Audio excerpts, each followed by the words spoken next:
appreciate that. Just on the speaker? Kind of like on the floor in front of it, maybe. Okay. Yeah. Put it in the shade. Hello? Hello. Everyone hear me good? Using the microphone's weird to me. Like, public speaking is still kind of weird to me, but bear with me. I'm kind of shooting this off the hip. When I prepare, I tend to fuck it up worse. So I laid out the topics we're going to go through in the title of the workshop. Is it loud? Is it loud enough? Can you all hear over here? Turn it up a little bit. Yeah, crank the top knob just a little bit. Hello. How's that? Okay. All right, good. So, a few disclaimers. There's nothing that I'm going to talk about today that I've mastered or that I'm a guru of or have perfected in my life, and I don't think that'll ever be the case for me or any of us while we're in this human body. It's not about perfection. It's about ever ascending levels of mastery over the topics we're going to discuss, and more discovery and cultivation and strengthening of these principles. Try to set aside any initial instincts or initial gut feelings or reactions about me, the person, the way I dress, and how sexy my belly is, all that type of stuff. Just set them aside, and we'll weigh this information against your heart. I'm not asking you to believe anything. I'm telling you some information that I've found within, I've resurrected from within, and I know it lies in every one of you and every person on this planet. As they say, the statue was always inside the stone. So it's my belief that these are, it's my knowing, my GNOing, that these are principles written in our heart. And if we pay more attention to them and garner a spirit of dedication to these principles and giving them more attention in our lives and dedicating our every breath to these principles, then we will all experience higher levels of freedom. Excuse me. This is about personal sovereignty and collective sovereignty. We cannot manifest freedom as a society until we take responsibility and ownership for manifesting sovereignty within ourselves. I love definitions and word etymologies, so I'll be using those a lot. If I say a word that you don't understand, or if you have a question, if you disagree, if you agree with anything, feel free to raise your hand at any time and just holler at me and we'll discuss it. Sovereignty. The word sovereign comes from the Latin super, which means above, and reinos, which means rulership. So to be truly sovereign is to be above the rulership of anything outside of you. And in accordance with that, this is about establishing internal monarchy, or kingship or queenship over the only kingdom and the only thing that you have the right to rule, which is your own kingdom. Forgiveness is a very potent way of wiping the slate clean, resetting the mind, zooming out from our traumas and our scars and our wounds that we identify with, the things that we have to defend, the labels that we have to fight for. Forgiveness and applying it to every aspect of your life, every aspect of darkness within you and without, when practiced correctly, is a way to establish personal sovereignty. And having the objective view of your past traumas takes away the fear and the emotional reactions from those things. When you do that and you're not caught up in cycles of self-loathing, lack of self-love, lack of self-respect, then you can truly come into alignment with the moral principles, the natural law principles that are written in your heart.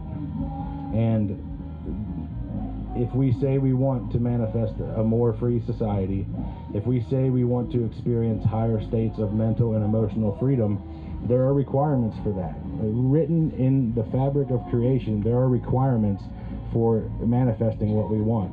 We are free to choose our actions. We are not free to escape the consequences of those choices. And when we choose to align with moral principles and truly understand moral principles, and act with wisdom in alignment with those principles, that is the requirement. Do it individually, establish individual freedom. Help others under their own free will, do the same with guidance, and just you carrying the vibration of sovereignty in their presence and wheresoever you go, and then they will become sovereign too. They will dig up these principles that can be buried beneath the clutter and the trauma of our lives and the programming of our lives. Who has an ego? Samesies. We'll have an ego as long as we're in human form. There's never ever been a master written about, or a teacher or a guru that did not have an ego. So shed this new age religious belief that you can kill your ego and walk around without one. It is about destroying layers of deception, destroying layers of ego, and healing layers of ego, transmuting that base material, that base consciousness, the shadow material, transmuting that into understanding and wisdom and higher consciousness. So we're gonna have an ego for until the day we die, possibly thereafter, who knows. But understanding that anytime you've ever been an asshole to someone, or anytime you've said something or done something to another person or to yourself, and then looked back on it and said, that wasn't really me, that didn't represent who I am and what I truly believe, that was your ego in the driver's seat. And the same the same thing applies to any time someone else has done something shitty to you. And I'm talking about shitty as in murder or rape or called you a bad name. They all come from the same place of woundedness and fear and discord in the mind. The most devastating atrocities that people carry out are done based on deceptions and egoic attachments to lies. The root of suffering is believing that which is not true and refusing to believe that which is.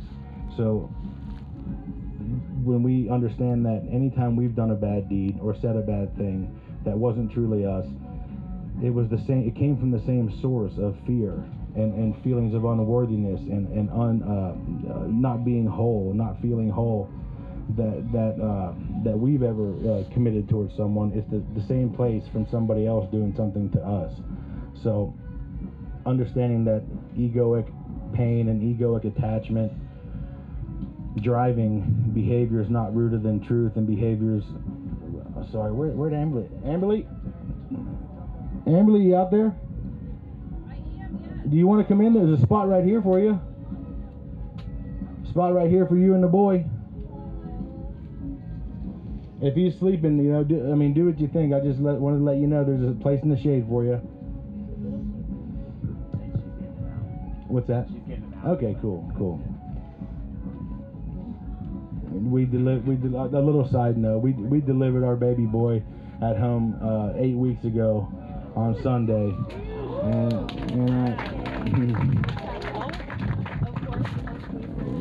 you think that you can love and honor and respect a woman, before you go through that experience with her and see what she goes through to bring that into the world, and then you go through that with her and you're speechless. There's nothing to say. And my boy, Sage Solomon Hargrove, big boy. The name Solomon is based on these principles, principles of morality. The feminine non-aggression principle, I will not aggress upon another being, is the moon, the mon. The masculine self-defense principle, I will not allow another being to aggress upon me or my neighbor or the innocent or the weak.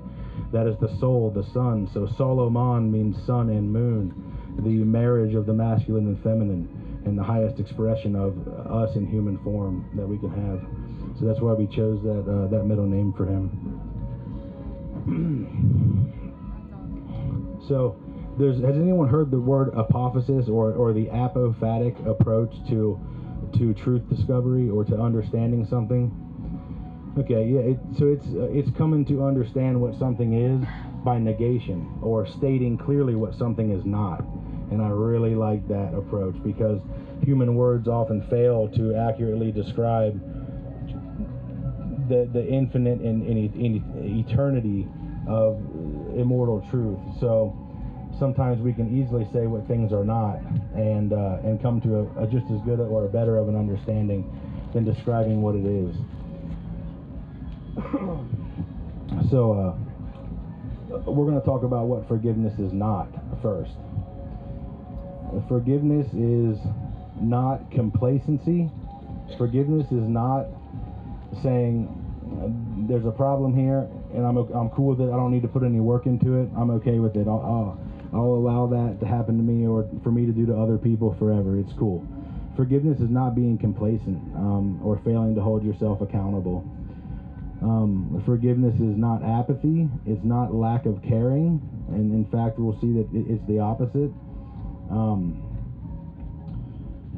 A really powerful one is that forgiveness does not require the offending party to be sorry, and forgiveness does not require the offending party to even know they did something wrong or perceive they did something wrong. I had some harm done to me when I was about 6 years old by someone in my neighborhood, and I haven't spoken to that person since. I have no idea if they're sorry. I have no idea if they know they did something wrong. But forgiveness is also not for them, it's for me. I'm forgiving to establish kingship over my kingdom. I'm becoming the cause of my experience rather than an effect of the shitty things that have happened to me or the chaos of the world. So I don't need to know if he's sorry. I don't need to know if he thinks he even did anything wrong. I forgive him. I forgive the imperfect, flawed human being that I am too. But I don't have to forgive the action. I mean, to forgive others and hold on to anger, to release anger and resentment for others will set you free. But when we move on to moral principles, you'll see that you must always stand in opposition to truly immoral acts. So I forgive this flawed, hurt, wounded human being. Nobody with a healthy mind or nobody that is well does that to somebody, but I will always stand in opposition to harming children, right? So I can forgive this human being, but I don't have to accept an immoral action. Another thing that forgiveness is not endorsing the action or endorsing the behavior. I can, someone punched me in the face. I can forgive that person for their egoic reaction and their trauma, and I hope that they heal from what caused them to do that to me. But I'll never condone, and I will always stand in opposition to initiating aggression upon people. So separating the action from the human can really help when it comes to forgiving past experiences. Let's talk about what forgiveness is. Forgiveness is alchemy. It is turning base, the allegory and metaphors of alchemy refer to turning base metals into gold.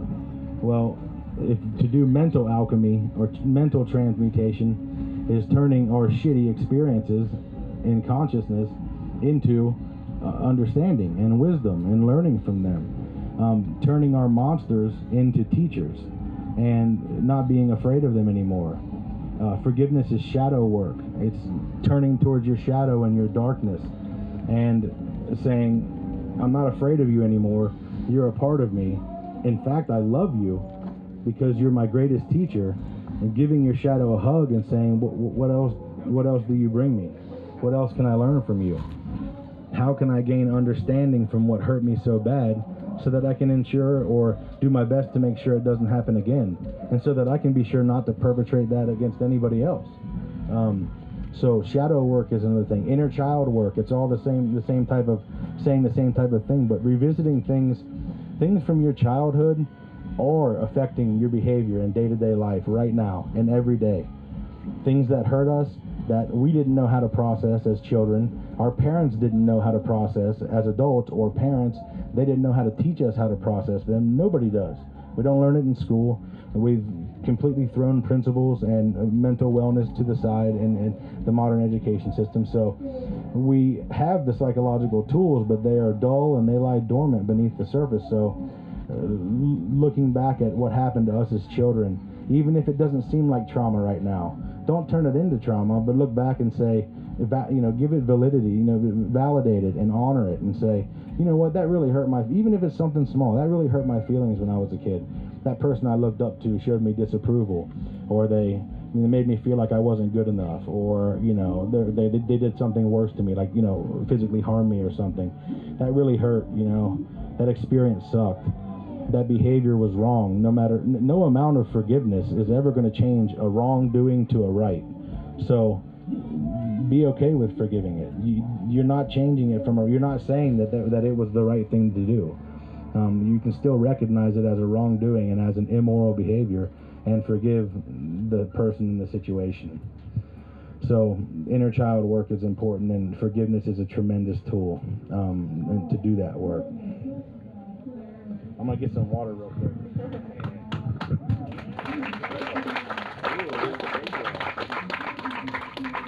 Caught this tiny bad boy on the way here. 3 hour wait.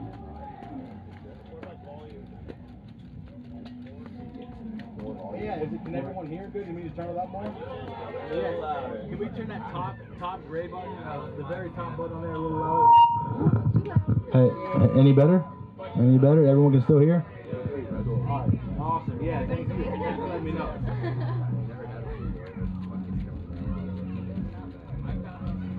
We probably could.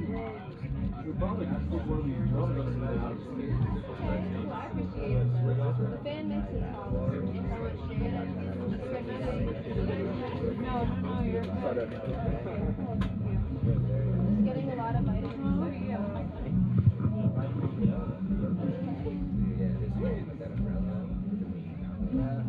Okay, just prop it up a little bit. There we go. Maybe stick a drum under there. See what I mean? Feels a lot better. Trying to get some airflow here. That feels real nice. I like it.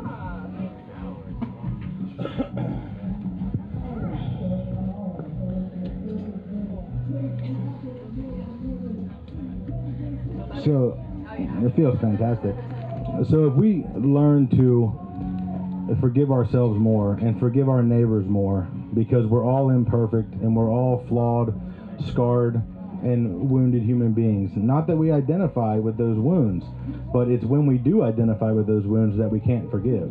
Recognizing and honoring those wounds as part of our human experience and great teachers to us makes it much easier to develop compassion for ourselves and forgive our neighbor.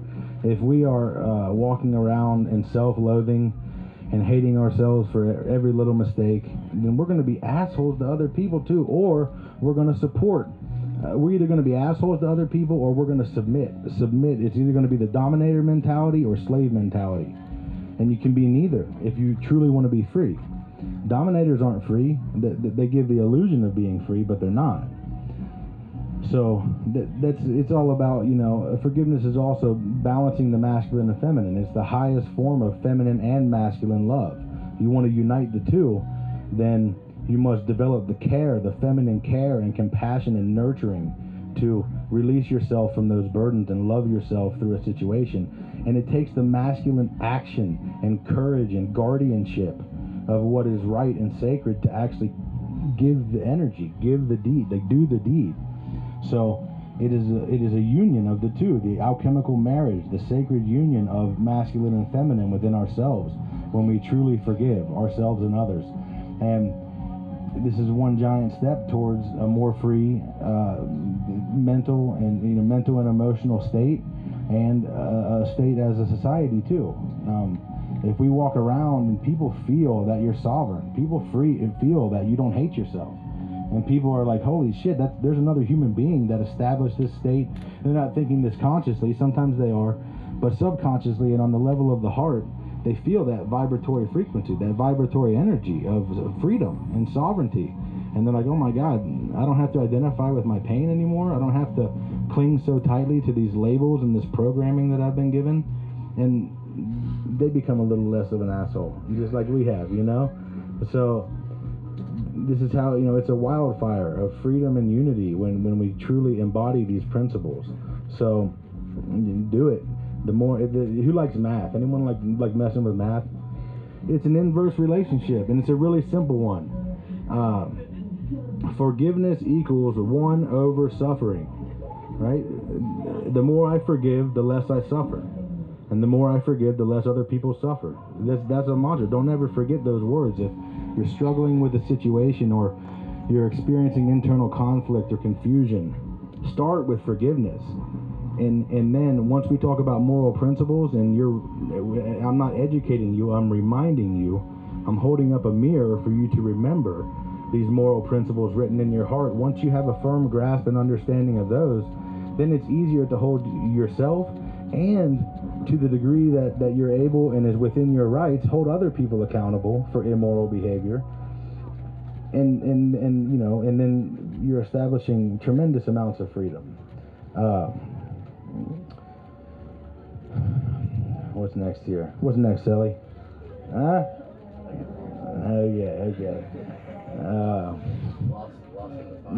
Okay. Okay. I'm trying to spill it all out here. This work of developing conscience. Conscience is acting upon principles, acting upon the objective difference between right and wrong, knowing it and behaving accordingly. This act of developing conscience and helping others do the same under their own free will is been referred to in many traditions as the great work, the one great work, the opus magnum. So we can all take up this action and take up this service and transform self, start a fire of freedom within ourselves, and watch it spread to those around us. And it's not necessarily about becoming someone new, it's about unbecoming everything you're not. It's not about necessarily doing new things, it's about stopping doing the things that are not based in truth or based in deception. It's about letting go and not acting upon things. So it's more about not doing than about doing. You already have, the statue's already in the stone. You just have to let go of the excess stone, let it fall away. Stop doing what you know is not right, and you know, love and acceptance and things will follow. Who's had an experience where they held on to a situation or some pain from a past trauma, and it caused them suffering for days, weeks, months, years, decades, and then was able to come to a place of forgiveness? Even if you haven't come to that place of forgiveness, hear it from me now, because this isn't like my personal opinion or belief. I'm saying what you already know. If you forgive it, you're breaking your chains. Offer the forgiveness, and if you have the choice. The other thing forgiveness is, it's a free will choice, and the ego hates to hear that word.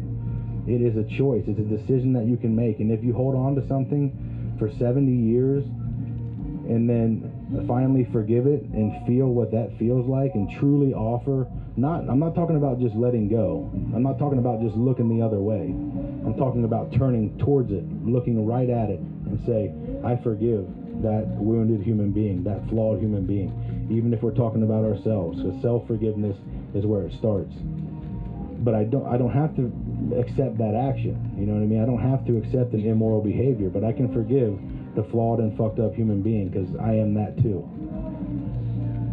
And then when you look back and finally give that energy after holding on to it for decades, you'll say, by God, it was a free will choice all along. I could have made that decision years ago and saved so much suffering for myself, and all the suffering that I caused to others, and all the misdeeds or the miswords that I used against other people. I could have spared all that if I had just chosen to do what I just did now 30 years ago, or however long ago it was. So give yourself permission to forgive. Forgiving does not mean you're accepting an immoral behavior. Now we're going to switch gears to what constitutes an immoral behavior. there's a prevalent ideology in the world today, and if you asked 100 people on the street if right and wrong are subjective or objective, a good portion of them, the majority of them, are going to tell you that it's subjective. And we have to understand what that means, okay? Because there is such thing as subjective truth and subjective good or bad. But when it comes to actions, there is an objective truth about what morality is. If morality is subjective, then we get to decide what's right and wrong, and it changes based on our race, how much money we have, where we were born, what religion we follow, who our government is, and it gets to change. You know, so if we look back on, the Holocaust, if we think right and wrong is subjective, we don't have any right to oppose the Holocaust, because the people who carried it out thought they were doing right. Child sex trafficking, we don't really, if we think that mankind gets to choose what's right and wrong, we don't really have the right to stand in opposition to child sex trafficking, because the people who do it deem it to be right. And who are we to say, okay? The truth that's written in your heart is that it's your right to do it. Right is an action that does not cause harm to another sentient being. A wrongdoing is an action that does cause harm. So despite what legislators write on paper or the arbitrary dictates of your politicians who you've never met before, it's your right to have a plant in your pocket. And nobody has the right to carry out aggression against you and violence and lock you in a cage for having that plant in your pocket. These are things that we all know and encounter on a daily basis. If right and wrong was subjective, we wouldn't have a right to oppose arresting people for cannabis. So there is such thing as objective truth, and there's such thing as subjective truth or perception. I gave Sally this example at Soundhaven this year. Let's take dark chocolate, for instance. Let's say I love dark chocolate, and Sally really doesn't like the taste of it at all. Well, subjectively, the truth about me and dark chocolate is that it's good. And Sally's truth, or his perception, his subjective truth about dark chocolate is that it's shit. Well, those are both true and valid, right? Those are both subjective truths. But the objective truth is that dark chocolate exists. It's a candy, and it has cacao and sugar in it and whatever else it has. So just because there is a subjectivity or a subjective perception of something does not mean that there is not an objective truth about that. Okay, so we have to remember this when we're talking about moral principles and what's right versus wrong, a right versus a wrongdoing. The true 7 deadly sins are assault, rape, murder, theft, trespass, coercion, and willful deception. And when I say assault, I mean verbal assault, emotional assault, any sort of initiation of aggression towards someone else. Constantly berating someone, these things, those are the 7 deadly sins. Find me a wrongdoing that falls outside of that definition of what a true transgression is. This is a natural law transgression. And if we're not doing one of those things, then we're operating within our rights. If we are not committing aggression or force or fraud against someone, or doing one of those 7 deadly sins, we're operating within our rights. So that also, understanding, what constitutes a true wrongdoing and a true immoral action. Like, say somebody was late to to something you wanted to do, wasting and squandering your anger and hatred over things like that is an important place to look at where forgiveness is going to help you. Forgiving a person for a simple mistake or something that didn't truly cause harm is much easier to do, right? So when we understand moral principles and understand what truly constitutes a wrongdoing, then we can more easily separate forgiving the flawed person from, accepting or condoning the behavior. How's everybody feeling? Cool. Can everyone still hear me good? I'm not used to the old microphone thing. We're just trying to figure it out.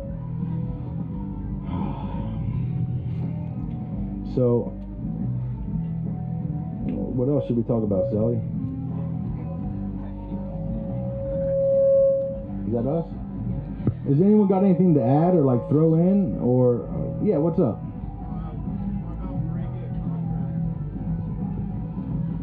Breaking like a contract that you enter in with somebody. So you both voluntarily enter in a contract and you break it.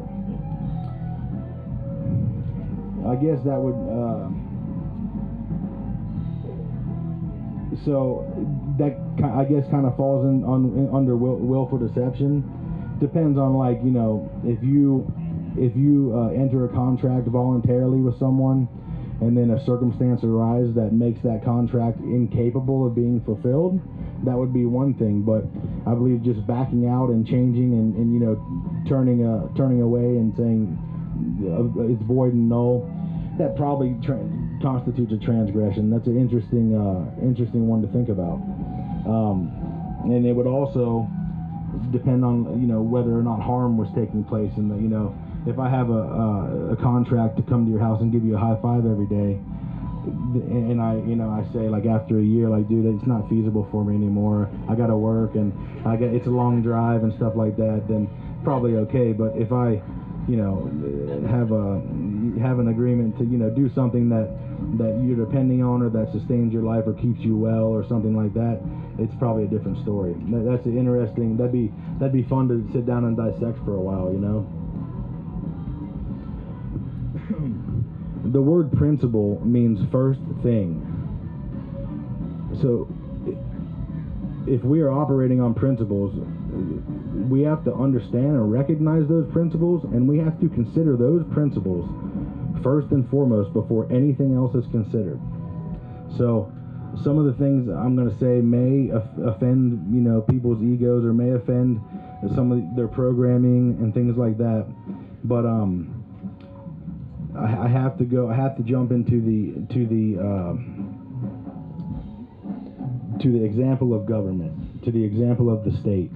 Okay, so all of us would probably consider ourselves principled people, in that we at least operate on the non-aggression principle, or we don't aggress upon other people, and we don't let people aggress upon us, even though sometimes we do, or we, you know, falter in truly defending ourselves, whether it's defending our mind, our heart, or our body. But one of my principles is that I don't wake up in the morning and threaten my neighbor and take their money. And so if I'm truly living according to that principle, then I also cannot go and vote for somebody who has a lot more violent capacity than I do to threaten and rob my neighbor. I can't go root for somebody who's got a standing army and a bunch of police on the streets to threaten my neighbor and take their money for any reason. We can find out ways to operate outside of that. We can find out ways to operate cooperatively and consensually. Consent applies to everything, and that's really what these principles are about, is consent. The golden rule, I like the apophatic version of the golden rule, and that it's not so much do unto others. You don't have to do anything unto others, but most certainly do not do unto others what you do not want done to you. And if I don't want, even if I got the best charity in the world, and it's going to save, you know, this many people, and I say, Sally, you're going to give me 30% of your income, and we're going to fund this charity, and I don't give you a choice. And if you don't do that, I'm going to take your stuff, or I'm going to hurt you in some way. It doesn't matter how good the charity is, or what the money's being used for. I've committed a transgression and coercion and extortion at the base, at the very first level of it. I'm not operating on principles, and so that's just something important to consider. If we want to develop the principles and live accordingly in our lives, we have to think about the implications of not only what we directly do to our neighbor, but what do we support other people to do to our neighbor. If I know someone's going to take their car and drive it into Sally's house and wreck his house or hurt him, I won't do that. I'm not going to take my car into Sally's house and run it into him and hurt him. But if I fill up the gas tank and throw the keys to the person who's going to do that, am I complicit? You know, so that's the same thing as giving your belief to the legitimacy of authority, or the legitimacy of a state, the legitimacy of someone, a ruler, someone who can rule over us, someone who can tell us that we have to do this or they're going to hurt us. Nobody has that right. No one has ever had that right, and no election or pseudo-political ritual or pseudo-religious ritual or political facade can change that. You cannot abdicate a right. You cannot give a right to somebody else that you don't have yourself. It cannot happen. A lot of people can hallucinate that that's true and give a belief to some sort of man-made authority, but it doesn't make it legitimate or true to be at all. It doesn't validate it or make it legitimate. So there's a couple little moral principle tidbits. Anyone got anything? Anyone want to contribute? Question. Sure. How do you feel about apologies? Are apologies required? Are apologies? Elie Wiesel was asked if he ever forgave Germany, and he said they never asked for my forgiveness. He said, are apologies necessary? And like, where do apologies come into this? Apologies are great, and when we were talking about like what forgiveness is not for the other person or for you. It is for you. Offering apologies, I recommend it. When you come to terms with something, and a lot of times I have to come to terms with like the fact that I committed a wrongdoing to someone. Like I recognize that was wrong. I forgive myself for making that mistake, but I'm going to oppose that action, and I'm going to be sure that I don't do that again. That's how we build upon ourselves and build upon a foundation of principles. Once I recognize that and come to that conclusion, I'll absolutely offer an apology, But I would also say that if you spend your time, if you are having trouble forgiving someone else, and we spend our whole life waiting for an apology from them, then it's not true forgiveness to begin with. It's not the true energy of forgiveness, because we have to, if we want to be free, if we want what we say we want, if we want to manifest what we say we want, we must break those chains regardless of other people's remorse or actions or behaviors. We have to set ourselves free, whether that example I gave of the person who hurt me when I was a child. I haven't talked to him since. I don't know where he lives. I don't know if he knows he did anything wrong. And I have a choice. I can carry that poison in my heart around for the rest of my life and egoically expect him to get sick from that poison, or I can forgive him regardless of whether he's sorry or not. So now when it comes to like true differentiating forgiveness from like true reconciliation and rectifying of a situation, that usually requires mutual shared understanding of, hey, I did something wrong and I'm sorry for that. I would kind of define that as rectification or straightening back out again, or reconciliation. But forgiveness, as the word implies, forgiveness can be given before someone recognizes a wrongdoing. And it's like I said, is nobody hates to hear that more than the human ego. We don't want to hear that I can forgive someone and break that emotional attachment to that difficult situation unless they're sorry. They better be sorry, or I'm not going to forgive them. It's hard to hear, but it is the truth. You can forgive without having that apology. And when you do finally do it and make that choice and give the energy of forgiveness, instantaneously you will feel more order forming within yourself and less internal conflict, less contradiction, and you will feel more sovereign. You will feel more freedom. And while forgiveness is not for them, you're not forgiving so that they heal, but hopefully they do. Hopefully it does help them. First and foremost, you're forgiving someone so that you can heal. And if you want to tell them, hey, I forgive you for that one thing that happened. It hurt me really bad, and that action was wrong, and it was completely immoral, and that'll never be okay, but I do forgive you for doing it.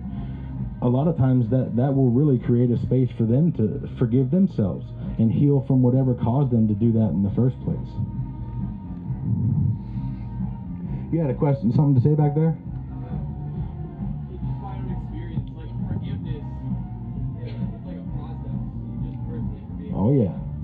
I've personally tried to, like, for my own experiences, come up with, like, just forgiveness. Like, to say, like, it's cool. It's not even like that. It's cool. It happens. Just like, I've moved past it. I've addressed it. But still, I feel those intense emotions. And it's like, it almost brings back, like, I have to forgive again and then forgive again. If you think, like, that's kind of how the process is. It is going to go that way. Because remember, as long as you're a human being, you're going to have an ego. And as we forgive layers and layers, it is a process. Most things, it's about forgiveness being a state of your state of being, where you know that you fucked up a million times, they've fucked up a million times, you're gonna fuck up a million more times, and it may take a lifetime. You know, and I like to say forgiveness isn't really always truly done. But if you're garnering a spirit of forgiveness and a dedication to offering that, then you're ascending. You're going up the spiral staircase. So first and foremost, forgive yourself for thinking that you had it totally forgiven and you could just write it off, and then it pops back up because you're still a human being. When those things happen to me, you gotta instantly say, I forgive myself for being human. I forgive myself for being a human being. And give yourself grace. Exactly. So when you offer that to yourself, you will be really surprised to see how much easier it is to offer that forgiveness to someone else too. It'll make your process with them easier. Awesome insights and questions. Anybody else have anything? Yeah. Like practicing like more self-love and Accepting what? Oh yeah. What about practicing self-love and accepting what is? Is that what you said? So we've all heard of the Holy Trinity, right? Or the different trinities throughout all these different religions and all these different teachings. The Trinity is a common theme. Well, we each, if we want to establish dominion over self, over our own kingdom, we have to recognize what our Holy Trinity is. Thought, emotion, and action. Those are your three expressions of consciousness. That's how you engage and express yourself in the world. What you think, what you feel, and what you do. So this is more about the accepting what is part. If you unite, that's what true unity consciousness is. You can't necessarily make anyone else unify their consciousness, but if you unify those three aspects, your Holy Trinity, thought, emotion, and action, so as you think, so you feel, so you do, then you will be much more able to accept circumstances that are beyond your control, because if it's not your thoughts, your emotions, or your actions, you can't control it, and you don't have the right to control it. So understanding that as a principle of self-ownership, it makes it much easier to like relinquish control and have the need for control, because that's an egoic need. We all have that. And to be able to let go of that control or change circumstances that are beyond our control, it's much more easy to focus on what we can control, and that's our Holy Trinity: thought, emotion, and action. That's the only three things we truly own in this universe. And then self-love, there's those however many words. I forgive myself for being human. Every little anxiety we have, every little quirk we have that we always beat ourselves up for, or all these things are barriers to us experiencing the statue, experiencing what we truly are inside. And those are our programming, the programming we've got from media, government, schools, blah blah blah, and then also the painful experiences we've had. Forgiving yourself for having that programming, like every other person on the face of this earth, it brings forth the love that you already have for yourself. You already have all the self-love and self-respect and true care for yourself that you'll ever need.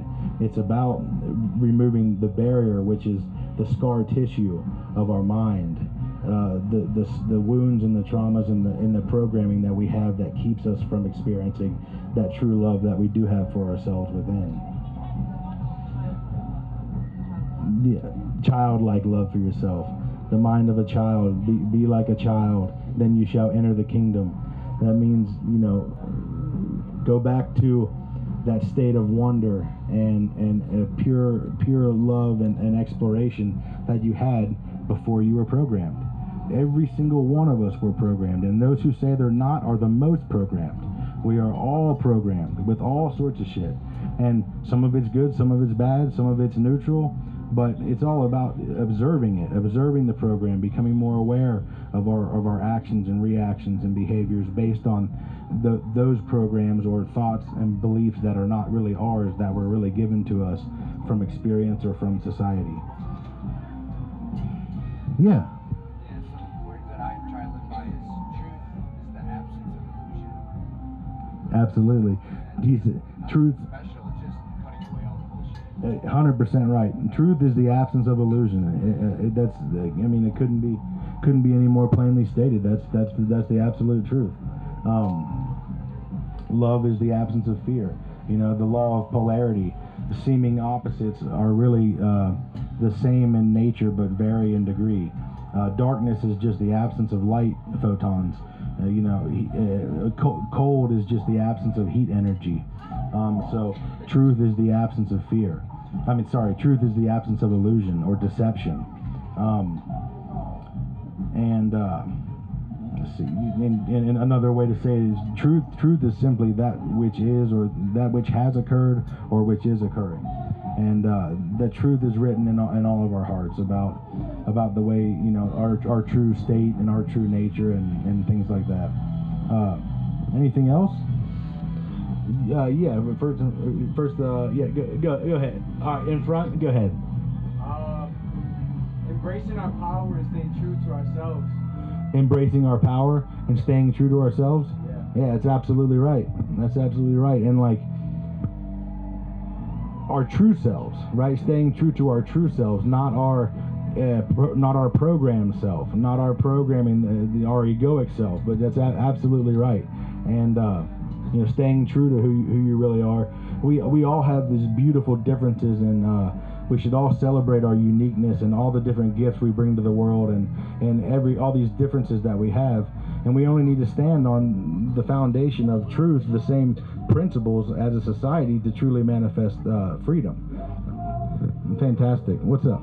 Coming from the point of view of the aggressor, you've forgiven yourself for like the action, and then the person that you did it to forgave, themselves and the aggressor. Sure. And then it comes back around where like the situation comes back up, or the emotions come back up. Mm-hmm.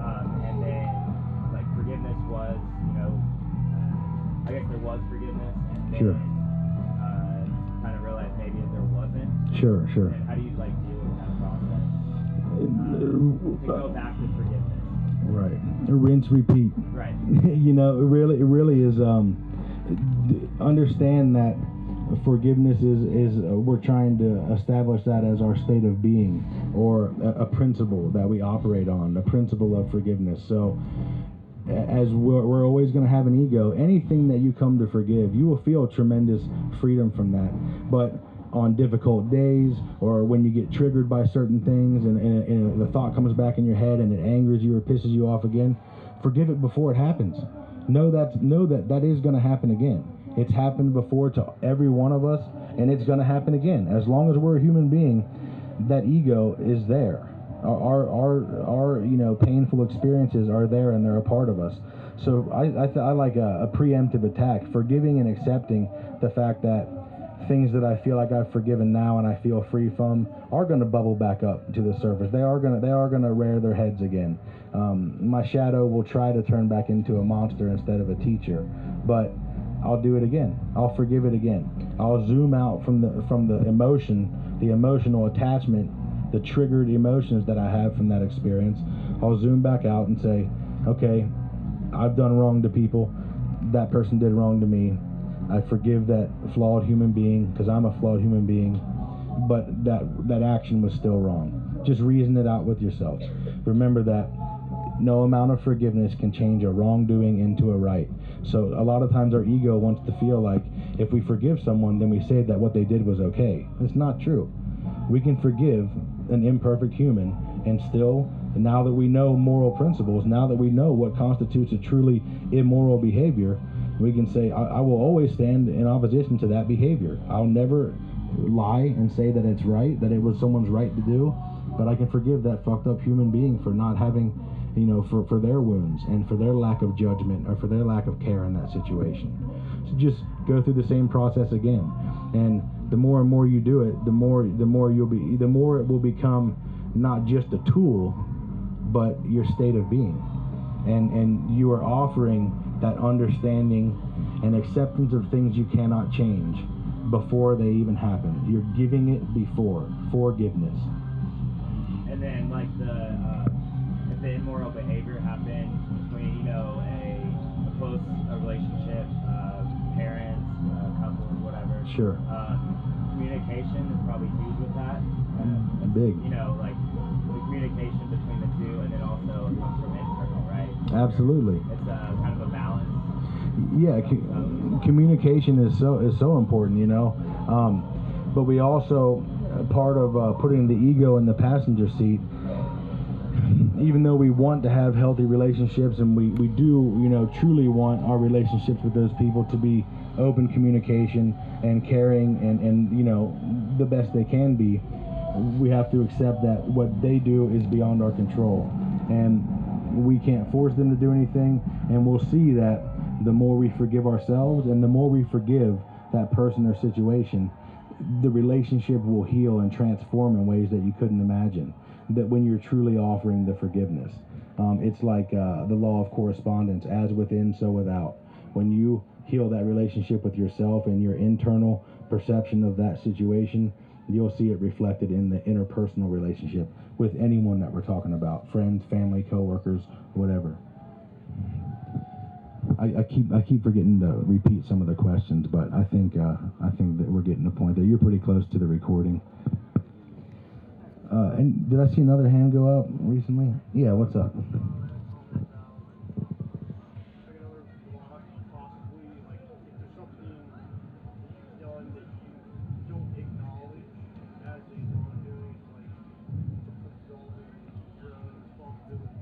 Right.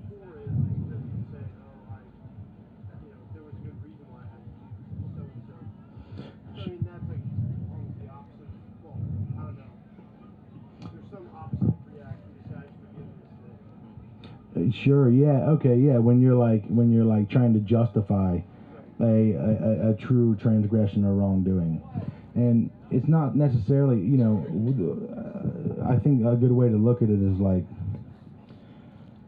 not justifying or being able to look at it and say, I did that. I recognize it as truly immoral, and I did commit a transgression against someone.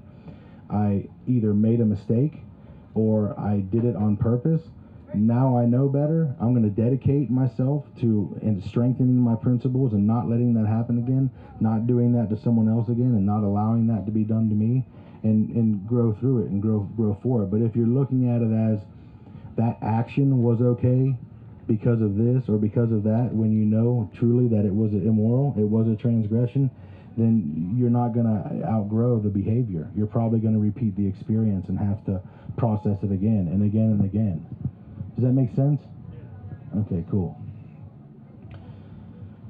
I might need another drink of water. What time we got? 3:30. 3:30? It's kind of right on time.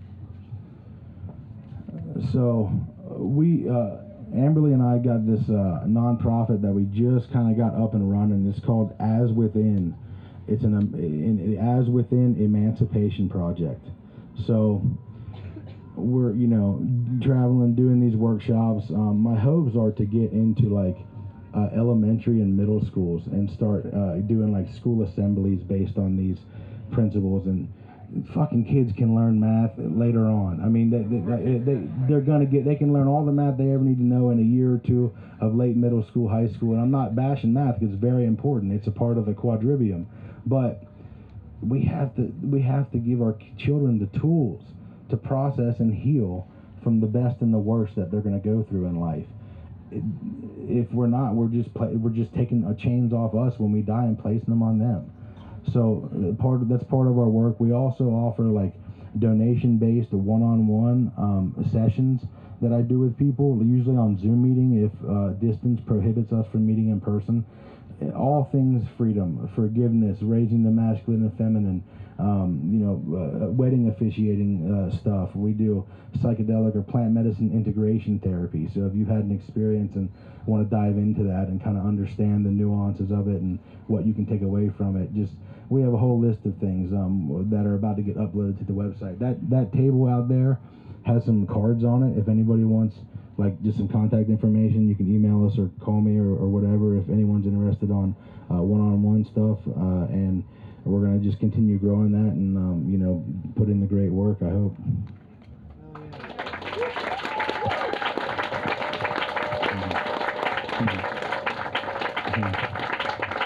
You guys are fire. You're total fire, man. I love you all so much. This is probably the biggest turnout I've ever had. What are we at, like 35, 40 people maybe? Yeah. Awesome. You're so welcome. And we come here to these festivals. We don't use this word often to describe it, but we come here to experience true anarchy. Okay? Anarchy does not mean without rules. The rules are natural law and consent. Do not do unto others what you do not want done to you. That is the unspoken law of the festival, and that's reflected in the fabric of creation. That is the natural laws of creation.